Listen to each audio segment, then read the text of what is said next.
Move your fleet before the stars go out. Daniel Mercer said it without raising his voice, which made General Serena Vale listen more closely than she wanted to. 80 red targeting markers surrounded the Wayfarer on his forward display. Each one belonged to a Helion warship large enough to erase the little rescue vessel from every sensor in the sector. Inside the Wayfarer, the air smelled of overheated insulation, antiseptic foam, and recycled oxygen pushed too hard through failing filters. A yellow warning light blinked above the medical compartment. One of the 17 alien refugees aboard was a child with a rising fever, and the portable cooling unit had less than 12 minutes of power left. Daniel kept one hand on the flight controls and the other near the emergency life support panel. He did not reach for the engines. He did not run. Serena appeared on the main screen in a black and silver command uniform, her blue-green skin marked by thin silver lines that brightened at her temples when she was angry. Behind her, the bridge of the Helion flagship stretched in cold metallic tiers. Officers stood at perfect attention beneath white tactical light. "You are surrounded, human," she said. "Power down your vessel and surrender the archive." Daniel glanced at the navigation display. The Wayfarer floated 11 miles from the sole exclusion boundary. The Helion formation had already crossed the outer warning line. "General, move your fleet back 12 miles. Serena's golden eyes narrowed. "You are giving orders to 80 warships from a civilian rescue craft. I am giving you a distance. And if I refuse?" Daniel looked through the forward glass. Earth was still far beyond sight, hidden behind the dark curve of space and layers of silent defense. "Then Earth notices you." A few Helion officers exchanged restrained looks. Serena saw them and straightened. "Advance 1 mile." The fleet moved. On Daniel's display, 80 red markers shifted together. The Wayfarer shuddered as their combined engine wash reached its seconds later. A refugee in the rear compartment cried out. Daniel adjusted the inertial dampers by hand and kept the medical power steady. The first Helion cruiser crossed the inner boundary. Nothing exploded. No beam appeared. No warning siren sounded. The stars vanished. Every window on every Helion ship turned black at once, as if space itself had closed its eyes. On the flagship, Serena looked toward her tactical wall. The starfield was gone there too. Her officers began calling out system failures. Weapons control offline. Targeting authority rejected. Launch bays sealed. Navigation limited. Oxygen stable. Engine stable. Medical systems unaffected. The distinction reached Serena before the explanation did. Something had entered her fleet and chosen what not to touch. A line of white text appeared across every Helion display. "Foreign weapons detected. Civilian lives present. Judgment delayed." Daniel read the same message on the Wayfarer. He exhaled once. Serena turned back toward him. "What did you activate?" "Nothing. Do not lie to me. I warned you before you crossed the line." A new alarm sounded from the Helion formation. One of the medical cruisers reported a reactor imbalance caused by the sudden weapons isolation. Its core temperature was climbing. Daniel saw the numbers appear on his screen. 93 seconds before automatic shutdown. The Wayfarer still had a clear civilian corridor behind it. He could leave. The defense network had already opened the route. Serena watched him study the option. "If you attempt escape, you will be detained the moment control returns." Daniel turned the Wayfarer toward the failing medical cruiser. "I am not escaping." "Then what are you doing?" He increased power to the rescue engines. "Your wounded did not aim the guns." The Wayfarer crossed the darkened formation with its rescue lights flashing white against the black. Daniel Mercer kept the engines below half power so the aging frame would not shake the refugees behind him. On the main display, the Helion medical cruiser rotated slowly, its reactor temperature climbing past the safety threshold while its weapons remained locked and its life support stayed untouched. General Serena Vale watched from the flagship bridge, one hand resting on the command rail. "You are approaching a restricted vessel," she said. "Your own system sealed its docking ports." "Not all of them." Daniel expanded the cruiser schematic. One emergency service hatch still answered civilian rescue codes. The unseen defense network had left it available. Serena noticed the same thing. It opened a path for you. It opened a path for the people inside. The Wayfarer moved between 2 disabled destroyers. Their engines remained active, but every targeting array showed gray. Daniel could feel the combined heat of the formation through the hull sensors.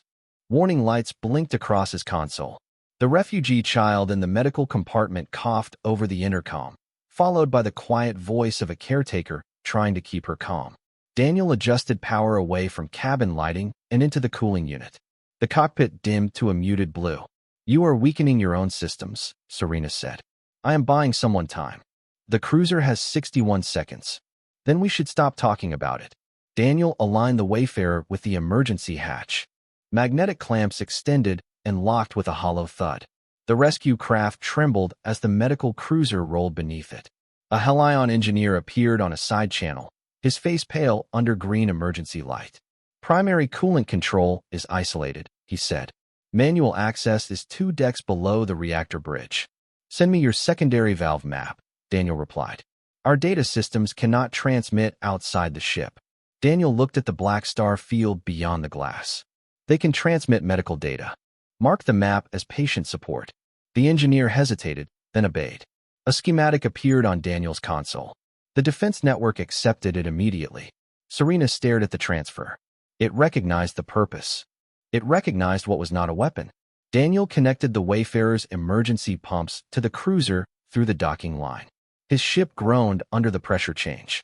Coolant readings began to stabilize, but only slowly. 40 seconds remained before automatic reactor isolation. The Helion engineer called out pressure values. Daniel adjusted flow by hand, opening one valve, closing another, then redirecting heat through a reserve line designed for surgical equipment. "That circuit is not rated for reactor support," Serena said. "It only needs to survive for 20 seconds. And after that, it becomes someone else's repair problem." The temperature stopped rising. Then it fell by 1 degree. 2. 5. The automatic isolation countdown paused at 9 seconds. Across the Helion bridge, officers released breaths they had been holding. Daniel kept his eyes on the numbers until the reactor entered stable standby. Only then did he disconnect the emergency pumps. Serena studied him through the screen. "You could have left us." "Yes. You returned while my fleet still had orders to detain you. Your orders are not the same as your wounded." A new symbol appeared on the Wayfarer's console. White, circular, and old enough that Serena's intelligence officer needed several seconds to identify it. "Sole Defense Warden Access." A line of text followed. Daniel Mercer recognized. "Civilian Rescue Priority Granted." The silver markings at Serena's temples brightened. That title does not exist in any active registry. Daniel looked at the symbol, and for the first time his calm expression carried something close to regret. "It was not meant to.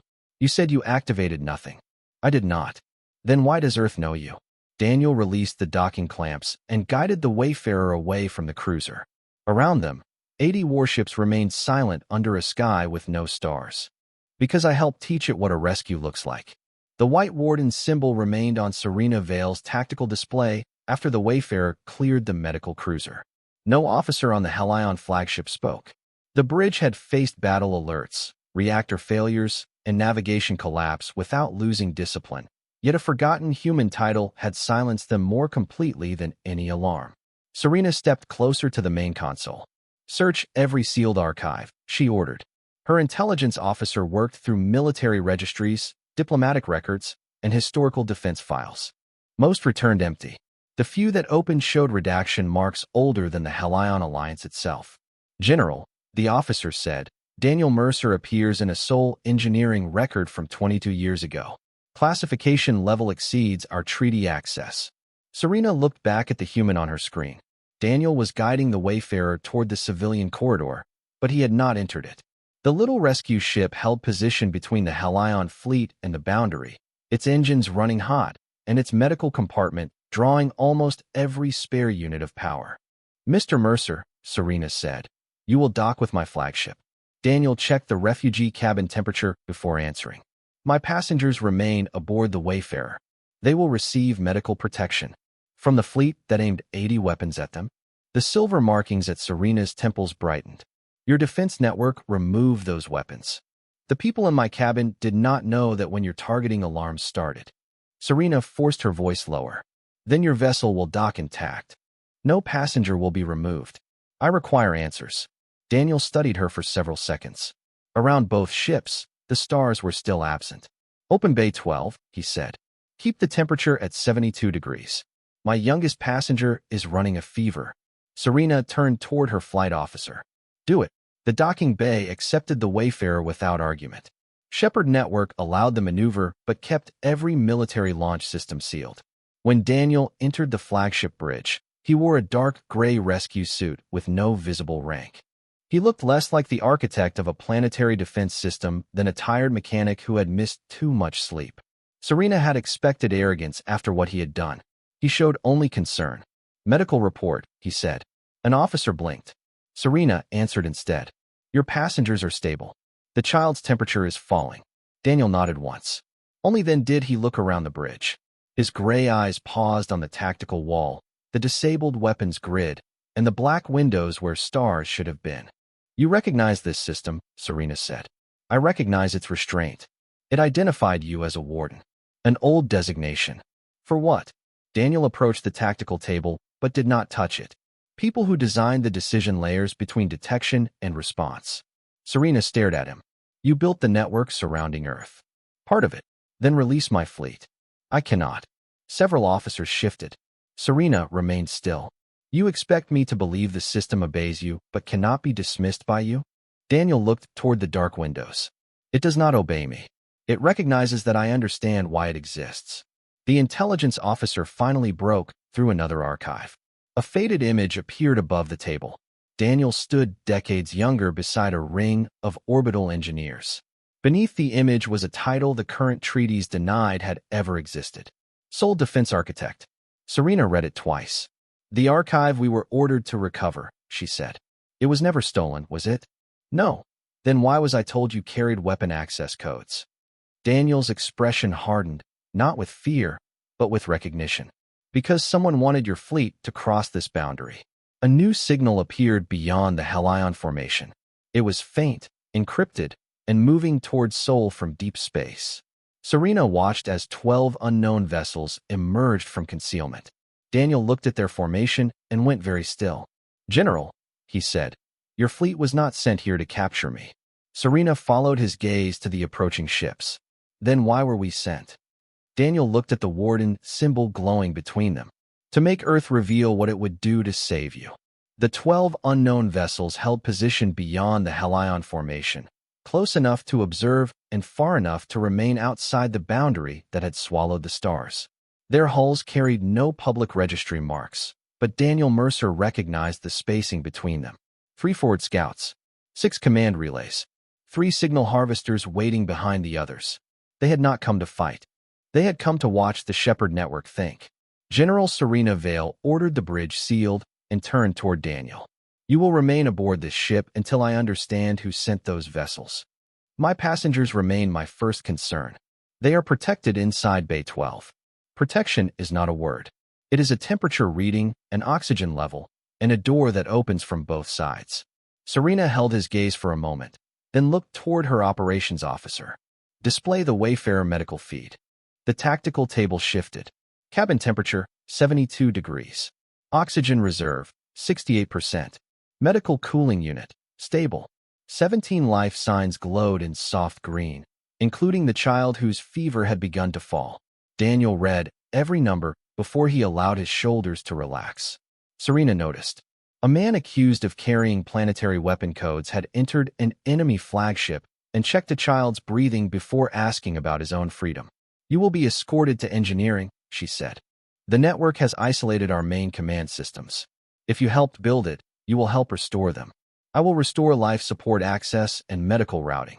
And weapons? No. The answer came without hesitation. The officers around them stiffened. Serena stepped closer. You are a prisoner aboard my flagship. Daniel looked toward the black windows. Your fleet is a prisoner inside Earth's boundary. We should both be careful about titles. The silver lines at Serena's temples brightened, but she did not order him restrained. Instead, she led him through the silent ship. Emergency lights cast long white bands across the corridors. Crew members stood beside sealed launch bays and inactive weapons stations, yet the medical lifts moved freely. Food carts still traveled between decks. Air circulated at full pressure. The Shepard network had not crippled the flagship. It had separated survival from command. In engineering, Daniel knelt beside an access panel and removed the cover with a manual tool. Inside, hundreds of fiber lines pulsed beneath clear shielding. Serena watched his hands. You knew exactly where to look. I know how systems hide the parts they are ashamed of. Machines do not feel shame. The people who design them do. He traced a diagnostic route and found an encrypted control layer buried beneath ailen code. It did not belong to Earth. It had been installed months earlier, disguised as a navigation update. Serena saw her own command seal attached to it. That authorization is mine, she said. But I never approved this. Someone copied the pattern of your authority, Daniel replied. They needed the Shepherd network to believe your fleet entered Sol under deliberate command. He opened another layer. A human security signature appeared beneath the alien encryption. Marcus Drake. The name struck Daniel harder than he allowed his face to show. Serena noticed the pause. You know him. I helped him design the first version of the decision architecture. Then he knows how to break it. No. Daniel looked toward the reactor map as the unknown ships began transmitting false distress signals toward Earth. He knows how to make it doubt itself. A warning appeared on every engineering screen. Civilian identities detected aboard approaching vessels. Threat classification unresolved. Serena understood at once. The hidden fleet had filled its ships with passengers the Shepherd network could not risk harming. Daniel rose from the open panel. General, those vessels are not here to attack Earth. Serena looked at the 12 silent hulls beyond her fleet. Then what are they here to do? Daniel's gray eyes remained fixed on the warning. They are here to make Earth choose wrong in front of the entire galaxy. The warning repeated across the engineering screens while the 12 hidden vessels moved closer to the Sol boundary. Civilian identities detected. Threat classification unresolved. Daniel Mercer watched the Shepherd network hesitate for the first time since the ailen fleet had crossed the line. General Serena Vale stood beside him, her golden eyes fixed on the life sign readings embedded inside the approaching ships. Families, medical workers, contract laborers, people positioned where a defense system would be forced to see them before it saw the command crews behind them. Marcus Drake placed civilians aboard military vessels, Serena said. He placed witnesses aboard them, Daniel replied. If Earth disables the ships too aggressively, he calls it an attack. If Earth does nothing, he records every response and learns where the network is blind. Serena looked toward the sealed weapons display. You said this system had faced an invasion before. Daniel remained silent long enough for the machinery around them to become loud. Coolant pumps pulsed beneath the floor. Air moved through the vents at a steady 71 degrees. Far above, 80 ailen ships waited under a sky without stars. 20 years ago, he said, 412 vessels entered the outer system under a joint testing mandate. They claimed they wanted to measure Earth's defensive limits. A military exercise. That was the public description. Daniel opened a protected archive hidden inside the Warden access layer. The main engineering wall changed. Old sensor records appeared in pale gray, showing hundreds of ships crossing into Sol. The real order was to force a response large enough to justify permanent control of Earth's orbital space. Serena studied the formation. It resembled her own fleet too closely. What happened? Daniel touched the timeline. 13 minutes appeared beside the historical recording. The first minute showed targeting systems locking onto Earth. By the third, every military channel had been separated from civilian communications. By the sixth, command officers had lost centralized control while individual crews retained navigation and life support. By the ninth, hospital ships and transports had been moved into protected corridors. By the 13th, the entire invasion fleet was silent. No explosions. No city struck. No vessel destroyed. Earth captured 412 ships in 13 minutes, Serena said. No, Daniel replied. Earth returned 412 ships to their crews. The archive continued. Human repair teams boarded damaged vessels. Medical supplies crossed between former enemies. Navigation routes opened away from Earth. One by one, the ships departed. Why was this erased? Serena asked. Because the governments involved could not admit they had been defeated without being humiliated. And Earth accepted the silence. Earth requested it. Daniel closed the record and looked toward the black windows. Shepherd learns from every threat. Every fleet makes it more precise. Every attempt to deceive it teaches it another way power hides behind civilians. Serena understood before he finished. The exclusion zone protects the galaxy from improving the system further. It protects everyone from the day Shepard is forced to make a decision no ethical layer can contain. A new alert crossed the display. Drake's vessels had begun transmitting edited footage of the Helion fleet trapped inside the boundary. Public networks across 3 sectors were already receiving the broadcast. Serena saw herself on the recording, giving the order to advance. He is making this look like Earth captured us. That was always the plan. Daniel reopened the Warden controls. He wants fear to reach the galaxy before truth does. Serena studied the civilian signatures aboard the hidden ships. Can Shepard separate them from Drake's command? Not while your authority code remains tied to his network. Then remove it. Daniel looked at her. That will require your full command signature and voluntary surrender of fleet authority. The silver markings at Serena's temples brightened. You are asking a general to give control of 80 warships to Earth. No, Daniel said. I am asking you to return control to the people inside them. Serena Vale stared at the command transfer request while the Helion flagship hummed around her. The words were simple. Voluntary release of centralized fleet authority. Individual vessel autonomy preserved. Civilian protection prioritized. No surrender to Earth. No transfer of ownership. Daniel Mercer had designed the request so carefully that every line refused the language of conquest. That frightened her more than a threat would have. If I authorize this, she said, my captains can ignore me. They can choose whether your order still deserves obedience. That is not how a fleet survives. Daniel looked at the life sign map of Drake's approaching vessels. It may be how this one does. The hidden ships were now less than 600 miles from the boundary. Their civilian compartments remained visible to Shepard, while command systems stayed buried behind Serena's stolen authorization pattern. She placed her palm above the scanner, but did not touch it. How did Drake obtain my full command signature? Daniel opened the foreign code beneath the Helion navigation layer. A 3-dimensional pattern unfolded in the air. Serena recognized her own neural rhythm, decision timing, vocal stress responses, and biometric command pulse. It was more than a copied seal. It was a model of how she gave orders. This was collected during fleet exercises, she said. Every simulation. Every tactical review. He was not studying your strategy, Daniel replied. He was building a version of you the network would believe. The silver lines at Serena's temples brightened. Then I was never sent here to capture you. You were sent here because Shepard needed to see a legitimate commander behind the intrusion. I was the key. Daniel did not soften the truth. Yes. For the first time in her career, Serena felt the weight of command without the shelter of certainty. 80 warships waited for her decision. Thousands of officers had followed her across the forbidden line because she believed the evidence. Now the same discipline that made her powerful had made the deception possible. Open a channel to every ship, she said. The engineering wall filled with the faces of Helion captains. Some looked angry. Others looked afraid. All waited for an order. Serena stood straight beneath the cold white lights. This fleet entered Sol under false intelligence. My command signature has been used to conceal an external control system. I am releasing centralized authority until the corruption is removed. A captain spoke first. General, that will fracture the formation. Then hold formation because you choose to, not because a stolen code commands you. Silence followed. Serena lowered her hand onto the scanner. The console requested spoken confirmation.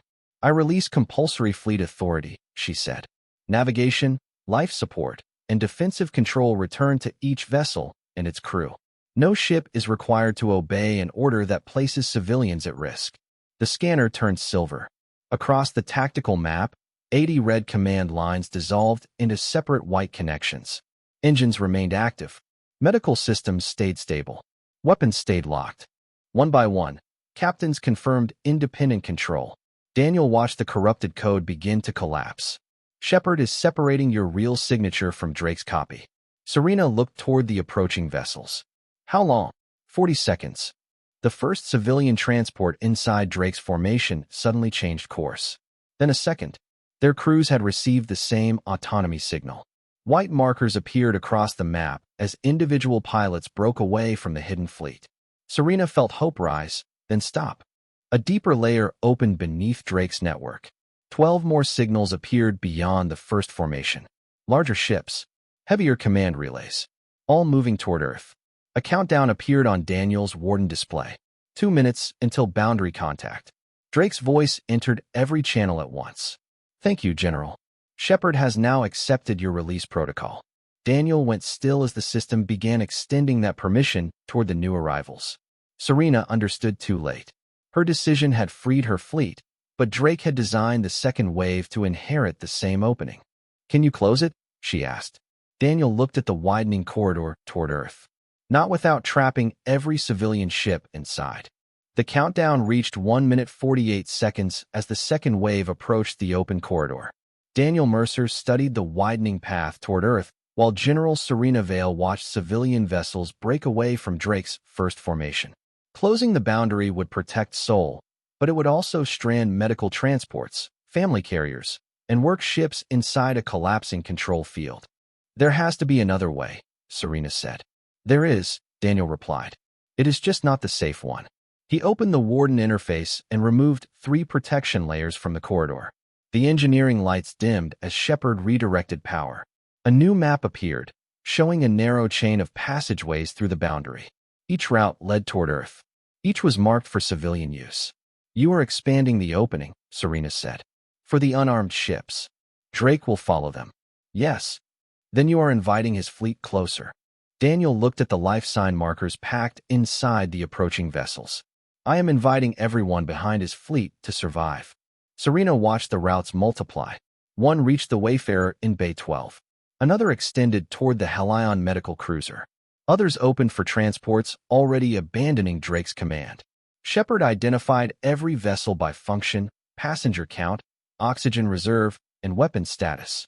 White paths appeared beneath the ships carrying civilians. Red warnings remained over the armed relays. You could close Earth's shield around your own world, Serena said. You could leave us outside. I could. Why will you not? Daniel's hand paused above the controls. Because protection that only applies to your own people is not protection. It is a wall. The countdown reached 1 minute. Drake's second formation accelerated. Serena opened a channel to her captains. All Helion vessels will lower weapons systems completely. Remove targeting modules from standby. Preserve engines, navigation, and medical power. Several captains hesitated. One voice answered from the outer formation. General, if Drake enters the corridor, we will have no response capability. Then our response will be to protect the ships he is using as cover. Serena touched the command panel on the flagship. Her personal weapons authorization appeared in gold. She canceled it. The display turned white. Across the fleet, one captain followed. Then another. Targeting arrays folded into safe position. Launch bays remained closed. The Helion formation changed from an attack pattern into 2 protective lines guiding civilian ships toward the corridor. Shepard noticed. The darkness outside the windows shifted. A single star returned. Then another. Daniel watched the network recalculate intent. It is recognizing voluntary disarmament, he said. Serena looked at the growing field of stars. Will that be enough? Not yet. Drake's voice entered the channel again. General, you are surrendering strategic advantage to a machine. Serena faced the screen. No, I am surrendering the part of command you learned to counterfeit. She ordered the flagship between Drake's advancing vessels and the civilian route. The Helion captains moved with her, not because her authority forced them, but because they had heard the same evidence and made the same choice. The countdown reached 20 seconds. Daniel opened the final control layer. A command appeared in plain white text. Sanctuary access available. Conditions: no centralized weapons authority. Civilian priority absolute. Serena looked at him. If we accept, does Earth control us? No, Daniel said. Earth stops anyone else from doing it. She gave the signal. One by one, the Helion ships accepted sanctuary terms. Shepard opened the boundary wider, wrapping the civilian corridor in a field of blue light. Drake's second wave crossed the outer line and immediately lost its central command links. Pilots inside those ships received direct control. Navigation consoles unlocked. Escape routes appeared. Daniel watched white markers split away from red command relays. What is happening? Serena asked. The network is asking every ship the same question. Which question? Daniel looked through the window as more stars returned across the dark. Whether they still choose to follow him. The question reached every vessel at the same time. It appeared on navigation consoles, engineering panels, medical terminals, and private crew displays in plain white letters. Continue under centralized command, or assume independent control and return home. Daniel Mercer watched the responses begin before Marcus Drake could understand what Shepard had done. One transport accepted first.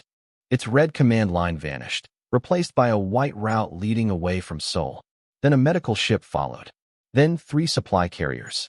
Across the second wave, pilots who had believed their controls were locked discovered that their engines, navigation, and life support now answered directly to them. Weapons systems remained unavailable. No crew could threaten another vessel, but every crew could leave. General Serena Vale stood beside Daniel on the Helion bridge as the formation broke apart one decision at a time. Drake's voice filled the channel. All vessels maintain course. This is an unauthorized systems failure. No one answered. The homeward choice repeated the question. More ships turned away. Some moved toward neutral stations. Others joined the civilian corridor. A few held position while their crews argued, but none remained fully connected to Drake's command network. You gave every sailor the power to disobey, Serena said. No, Daniel replied. They always had that power. The system removed the punishment long enough for them to see it. Drake opened a direct channel to the Helion flagship. His face appeared above the tactical table, controlled but pale beneath the white light of his command deck. Daniel, you are compromising planetary security for sentiment. I am separating security from ownership. These crews signed lawful service contracts. A contract that cannot be refused is only a quieter chain. Serena watched the silver markings at her temples reflect across the dark glass. Director Drake, withdraw your vessels. He looked at her as if she were a damaged instrument. You no longer command your fleet. Serena glanced at the Helion captains holding formation around the civilian corridor. They are still here, because the human system compels them. Daniel opened a public command ledger. Every Helion vessel displayed voluntary confirmation from its captain and crew council. No forced control. No hidden override. Serena looked back at Drake. They are here because they chose to remain. Shepard extended the same transparency across Drake's formation. Command orders, passenger manifests, false distress signals, and copied authorization codes appeared on public channels throughout the sector. The hidden fleet had not been responding to an emergency. It had been staging one. Civilian crews saw their own names listed as strategic cover. One by one, they severed their links to Drake. His 12 signal harvesters went dark. His command relays remained powered, but they no longer had anyone to relay orders to. You think this proves Earth is safe? Drake asked. Daniel looked through the forward windows as the blackness around the fleet began to thin. No, it proves no world is safe when one person can turn obedience into a weapon. Drake attempted to lock his remaining vessels into formation. Shepard rejected the command and sent the authorization request directly to each bridge. Every request came back denied. The flagship officers behind him began reading the public evidence on their own screens. Their expressions changed first. Then their hands moved away from the command stations. Serena watched the moment authority left him without a single system failing. What is happening aboard his ship? She asked. Daniel studied the life sign map. His crew has accepted independent control. Drake's image flickered. An officer stepped into view behind him and announced that emergency command had transferred to the ship council. The transmission ended. No alarm followed. No threat. Only the quiet sound of a door opening somewhere beyond the camera. Across the tactical display, every remaining hostile marker turned white. The last centralized command line disappeared. Outside the flagship, the stars returned one by one, spreading across the darkness until space looked whole again. Serena stared at them, then at Daniel. That is why Earth was forbidden. Daniel shook his head. Not because it can stop a fleet. On the screen, thousands of ships began choosing their own routes home. Because it can remind the people inside that the fleet was never the one making the choice.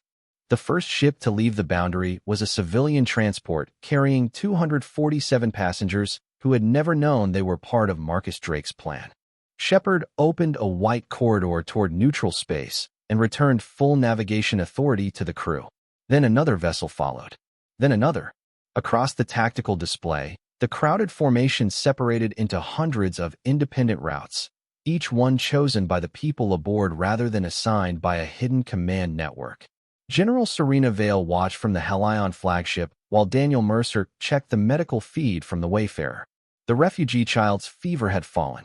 Oxygen remained stable. The cooling unit had 26 minutes of reserve power after the reactor repair. Only when he saw the green medical indicators did he look toward the recovered stars. Director Drake has been placed under Ship Council authority, Serena said. His officers are requesting neutral arbitration. Daniel nodded. Give them a corridor. You would allow his vessel to leave? I would allow his crew to choose where he answers for what he did. Serena studied him for a moment. You never wanted Shepard to judge him. Shepard was not built to decide guilt. It was built to create enough time for people to decide without a weapon at their throat. Around them, the Ailen fleet began restoring internal systems. Engines returned to normal response. Medical channels reopened across all decks. Weapons remained locked until each captain completed an independent review. No one objected. The same officers who had once waited for Serena's command now sent voluntary confirmations one by one. She read every name. I crossed a forbidden boundary on false evidence, she said. My order placed civilians at risk. Daniel looked toward the bridge crew. Then tell them. Serena opened a fleet-wide channel. Her image appeared across 80 ships, civilian transports, and public networks already carrying the evidence of Drake's deception. This fleet entered Seoul under my authority, she said. The intelligence was false, but the decision was mine. I will submit the full record for independent review. Until then, every Ailen vessel will remain under crew-confirmed command. No officer will be punished for refusing an order that endangered civilians. The bridge remained silent after she finished.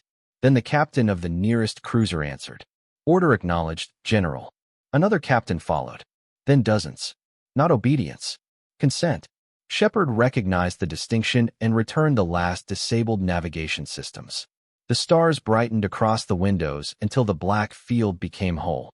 Serena turned toward Daniel. The boundary cannot remain what it was. It can remain a warning. Warnings are ignored when people believe they protect secrets. She opened a diplomatic channel to the Interstellar Council and transmitted the evidence, the historical archive, and the Homeward Choice Protocol. I will recommend that Seoul be redesignated as a sanctuary boundary, she said. No armed fleet may cross without voluntary disarmament and civilian review. Daniel gave a tired half-smile. That will make some admirals uncomfortable. Then perhaps they should travel with fewer guns. Hours later, the Wayfarer left Bay 12 with all 17 refugees aboard. The Ailen fleet divided into two lines, creating a corridor toward the waiting medical station. No targeting systems followed the rescue ship. No weapons saluted. Every vessel simply turned its running lights white. Serena stood at the flagship window as Daniel's small ship passed beneath them. She opened one final channel. Mr. Mercer, the Ailen fleet offers escort to Earth. Thank you, General, but the medical station is still waiting. Then what should the galaxy call your world now? Daniel looked beyond the cockpit glass toward the distant place that had remained hidden behind fear and rumor. Home, he said, if you come without chains. The Wayfarer entered the corridor of light. Behind it, 80 warships kept their weapons cold. Earth had not proven its strength by destroying a fleet. It had proven it by returning choice to every soul inside one.